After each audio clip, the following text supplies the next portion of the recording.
Wait, don't go, I promise this isn't about bashing Anthem.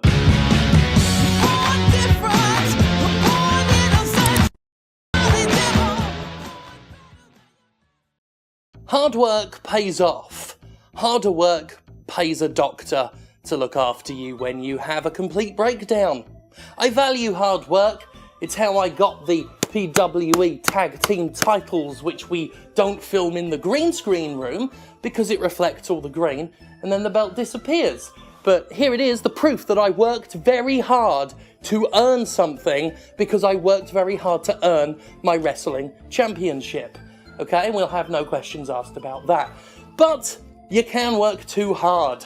You know, hard work got me this title, but harder work caused me to lose my voice for 2 weeks because I wouldn't take any time off after getting laryngitis. So, swings and roundabouts, innit? You can work too hard, and sometimes you can be worked too hard, as we found out recently with the whole BioWare Anthem thing, which we're going to talk about now. Let's go. Kotaku done a game journalism. As the world wondered exactly what the hell went wrong with Anthem, journalist Jason Schreier was working his contacts to gather together a comprehensive story published under the headline, How BioWare's Anthem Went Wrong. For anyone with an interest in the industry side of things, especially those of us continually baffled and exasperated by the contrived machinations of the AAA video game industry, How BioWare's Anthem Went Wrong is invaluable reading. Woven together from many studio sources, the history of Anthem's development is heartbreaking to read. Buried far back in this game's 6-year development history is a damn good concept about striking out from a safe place into a hostile Bermuda Triangle of a planet that draws and traps dangerous alien life from beyond the stars. In fact, the game itself was going to be called Beyond at some point. Maybe it's for the best they changed that. The piece goes into great detail about the game's erosion of features and rushed development, but a central theme of indecision, confusion, and stupefying levels of mismanagement rears up through reading. It's also a fine example of what happens when you decide what a game must have before you even know what a game will be. Higher-ups mandated an online game and then a live service game, and what would be called Anthem was built around that. And as the studio faffed around and struggled to implement ideas, or sometimes struggled to have ideas to implement, a lot of features were stripped away, and what made the once called Beyond unique and interesting turned into the Anthem we have. One hand didn't know what the other was doing, as management failed to provide any real direction and multiple studios engaged in internal conflict. Overall, the whole thing was a total mess, but I'm not here to go through it all. The article should be read, and I promised I'm not here to bash Anthem. Even though it is a big piece of shit. No, this time I'm focused purely on bashing the studio behind it for some downright vile practices highlighted in the article, as well as BioWare's response to said article. By far, the most crucial takeaway from Schreier's work is just how bad it can get when this industry overworks its employees to downright dangerous levels. Crunch periods in game development continue to be a rightly maligned and criticised problem, as coercing people into working early mornings to late shifts with barely a break, all while being overtly stressed and rushed, is a recipe for disaster. Depression and anxiety in BioWare is said to be all too common in its Edmonton home base. Many say they or their co-workers had to take stress leave, a doctor-mandated period of weeks or even months worth of vacation for their mental health, says the article. One former BioWare developer told me they would frequently find a private room in the office, shut the door, and just cry. People were so angry and sad all the time, they said. Said another, depression and anxiety are an epidemic within BioWare. Depression and anxiety are an epidemic. An epi-bloody-demic. And let me tell you, as someone who suffers from both, either one of those problems can be destructive to your work at the best of times, and both can halt your ability to work altogether. And yet, this so-called AAA game industry continues to think a royally rogered nothing of working their employees and contractors so fucking long and so fucking hard that both those vitiating mental health problems are commonplace. Crunch doesn't work. Developers can't develop if they are off with anxiety and depression, you clods. One BioWare developer told Jason the studio had an incalculable number of stress casualties, which is... Jesus Christ. In BioWare, a stress casualty is a case where someone winds up so strung out they have a complete breakdown, which causes them to take up to 3 months off work. Some of them never come back. This wasn't just Anthem either. The similarly troubled visual nightmare that is Mass Effect Andromeda claimed its fair share of stress casualties too. And sorry, I really need to go on a rant about this. No company at any point ever should have a pre-baked term for their own employees when they go off the deep end and disappear for months because you worked them until they cried in little rooms on their own. The only corporation that should have stress casualties as a regular problem is a corporation situated in fucking literal hell. Would you like to know what you get when you look up the term stress casualty?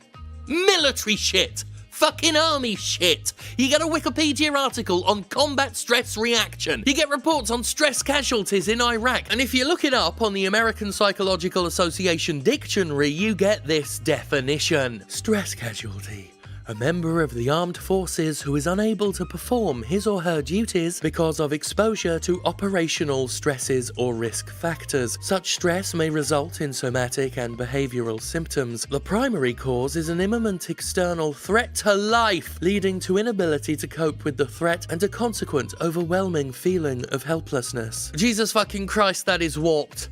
That is outright warped that BioWare employees are having their breakdowns described in terms of military-grade psychological trauma. At no point in the development of a bloody video game should a worker be likened to a soldier in a live fucking combat situation. But apparently that is how badly the game industry is fucking up and failing its workers. Any single stress casualty in the game industry should be considered an ugly fucking stain on the business and a mark of eternal shame for any company in which things have been allowed to go that far. But BioWare has not only neglected to adequately address the problem, it's actively encouraged the problem with its phrase, BioWare Magic!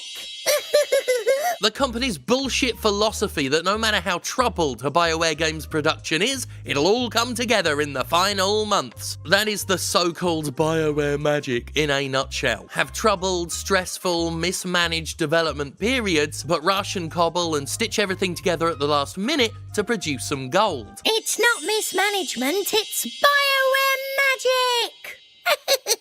Well, as we've seen from Andromeda and Anthem, BioWare Magic is bullshit to begin with, but the way this phrase dolls up crunch is despicable. And that's what it does. Management dragging its heels because it can make its developers work excruciatingly harder and faster in the final months is an odious notion, displaying a sickening disregard for people's health. There's no magic to this. There's nothing magic about any aspect of game development. There's nothing magic about any job except maybe a magician's. There's hard fucking work and the privilege to exploit it. That's your magic. BioWare isn't the only company to describe game development in terms of magic and mysticism, and I don't like seeing it because it dresses up the fact, it tries to hide the fact that human beings work very hard on these games. Game development isn't magic. It's not conjured from nowhere. It comes from people who are working their asses off. What? You challenge me with trickery? I don't believe in magic! Onward! There's an increasing push in the video game industry for workers to unionize. Good. Once an aggressively fought notion, even among developers themselves, more and more people in the business are realizing that, hey, maybe they deserve to be respected and have rights and a voice and shit. This is a good thing.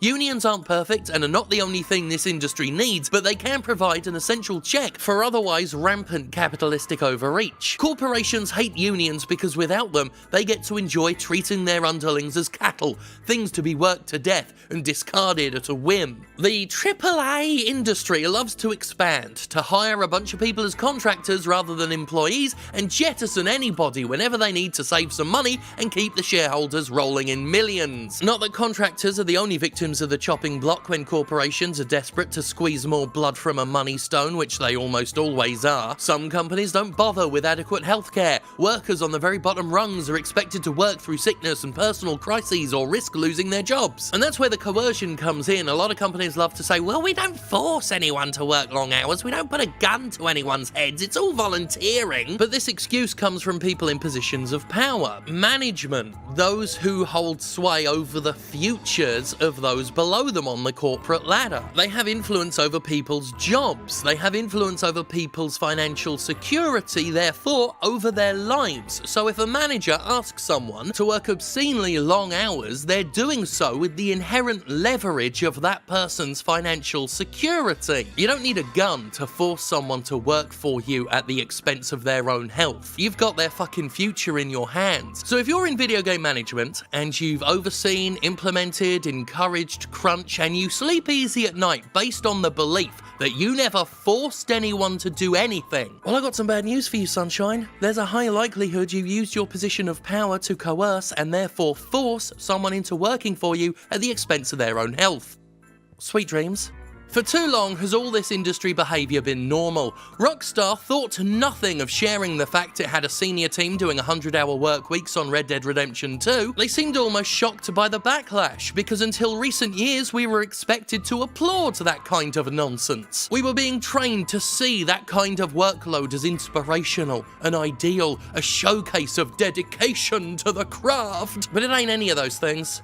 What it is dangerous. It's straight up just fucking dangerous. It doesn't matter if it was a senior team. It's not something to be bragged about. It's not something to be encouraged. 50-hour work weeks are too long. They cause too much stress. They stop people being as productive as they could be. Double that? No, there should be pushback against that in any situation. That is dangerous. It's reckless. Whether it was a senior team or not, whether it was their idea or not, what they were doing was abusing themselves. Let's not forget that story about Sakurai using an IV drip to keep himself going while making Smash Ultimate.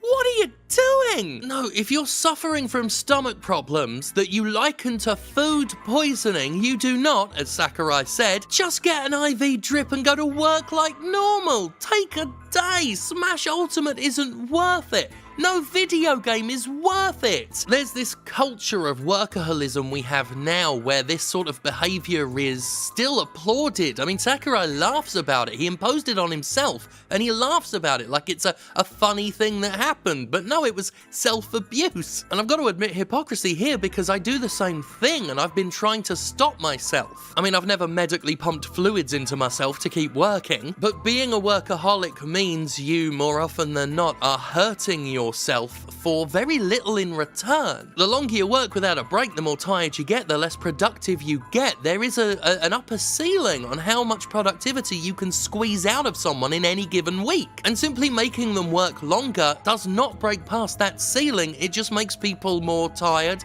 less efficient, less productive. Creative people who dictate their own hours can fall into the trap of overworking, working themselves to the bone. Because while no one's telling them to keep working, no one's telling them to stop working either. It's a struggle to learn work and life balance, to work smarter, not harder. And I say struggle because workaholism is a literal addiction. The aholism part isn't there for a joke. None of this part has been scripted and I've gone well off the main point of the video, but I did want to just, and I do want to continue to reinforce that promoting workaholism as an ideal is not healthy for any of us. Again, hypocrisy on my part. I've been guilty of doing that, of boasting about how hard I work, how productive I am. And you can be proud of having worked hard, of having made something good, of having pushed yourself that little bit extra. But don't be proud of hard work for hard work's sake, as I have often found myself doing. Most of us are unfortunately not able to dictate our own hours, but for those of us that do, we probably ought not to be boasting about how stressed we are. We probably shouldn't be showing off about IV drips, 100-hour work weeks, losing sleep, not taking any personal time. And I'm just now remembering that time I had literal organs removed from my body but filmed from the hospital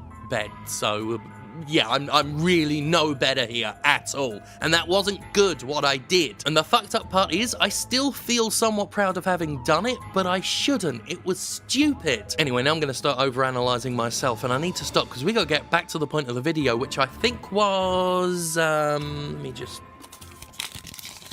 check. Oh yeah, fuck video games. BioWare Magic is bollocks, but the dangerous idea it perpetuates is sadly all too common in the game industry. Rockstar's boast about 100-hour work weeks was especially tasteless timing as it came so soon after the miserable story of Telltale Games, a studio that had been burning its developers out to near criminal levels before laying people off without back pay. Then there's CD Projekt Red, whose churlish attitude toward crunch, "This approach to games is not for everyone," downright disturbs me. Most telling is that CDPR described its approach as "where the magic happens." Again with the magic. It ain't magic, you deceptive little shits. Stop describing hard work by human beings as fucking magic. There's just hard work and coercion by a company that holds your job in their hands and uses that leverage of power to convince people to hurt themselves while believing it's all their choice. Within mere minutes of Kotaku's publication, BioWare had a response written and posted. It was too short a time for the article to have been read by anyone at BioWare. I myself read it throughout the day in chunks between other projects. It's like an hour-long read or something. And BioWare's response is written in a presumptuous tone, suggesting a high probability that BioWare had written its defense well in advance, knowing the piece was coming. It's a long load of waffling corporatized drivel, but one part's really stood out for people, and it's this dismissive bit of wank. "We chose not to comment or participate in this story because we felt there was an unfair focus on specific team members and leaders who did their absolute best to bring this totally new idea to fans. We didn't want to be part of something that was attempting to bring them down as individuals. People in this industry put so much passion and energy into making something fun. We don't see the value in tearing down one another or one another's work. We don't believe articles that do that are making our industry and craft better." While some BioWare figures were inevitably named in the article, at no point was any named individual brought down, so to speak. When individuals were named, it was for clarity of fact, not to tear anyone to pieces. The worst excesses of the stupidity surrounding Anthem were put into more nebulous terms, just management. Individuals were named for context, not crucifixion. To claim otherwise is disingenuous and fucking cowardly. So rather than address real concerns about worker benefits and health risks, rather than answer questions as to why management was so goddamn inept for over half a decade, they instead chose the smarmiest, least sincere response possible and impugn the abilities and motives of a game journalist who has a proven track record of getting his facts right whenever he reports things the industry doesn't want to hear. That's just a fact. When he's got a big story, he's almost always right. And the industry doesn't want to hear it. AAA game publishers don't like games journalism, not real game journalism. They like the bastardized form of journalism they've spent years cultivating and rewarding, the type of game journalism that provides glowing previews and unchallenging interview questions after they've been given a free helicopter ride. If you ask too many hard questions, if you criticize their games too much, if you dare to investigate too heavily, you'll be shut out of the loop. Blacklisted. There will always be a more sycophantic journalist to replace real ones. In essence, game publishers treat journalists like they treat their workers. They can be replaced by those who know how to shut up and smile. True games journalism is hard to do. PR controls so much. Marketing has the final say with any statement. Nobody wants to talk, and those who do more often than not have their identities protected. Whenever speaking to present or even past developers, I find they're all too often terrified of talking about their experiences for fear of job loss or even legal action. In a highly controlled, PR-dominated environment, a basic fact: a straight answer can feel like the holy fucking grail. In an industry of lies, truth-tellers aren't particularly welcome. BioWare's dismissive, contemptuous attitude toward the Kotaku story highlights this. It's telling that BioWare and Electronic Arts refused to comment on anything Jason had written until after the piece was published. They had zero interest in engaging with the journalist, zero interest in defending themselves on any other platform than their own tightly tightly controlled one, where they could recontextualize what was said, lie about what was said, and dissuade those who see their statement first from reading the original report. And in doing so, they downplayed serious mental and physical health concerns, probably without even realizing it because they hadn't read the damn thing. And if anyone needs to read that article, it's fucking BioWare. If anyone should see, in cold text, a list of their failures, it's BioWare Management. I said it before and I'll say it again. Crunch is not a triumph of the workforce, but a failure of the management. BioWare failed each and every single person who broke down in tears, who were paralysed with anxiety during the making of Andromeda and Anthem. It especially failed its stress casualties and the families of everyone negatively impacted by their terrible decision-making and reckless attitudes. But rather than engage with these issues, with these concerns like fucking adults, BioWare Management sidestepped everything to impugn one of the few pieces of true journalism our media is capable of. Fuck BioWare. After trying and failing to maintain radio silence, BioWare has said that it will have an all-hands meeting to finally address the points raised in the Kotaku article.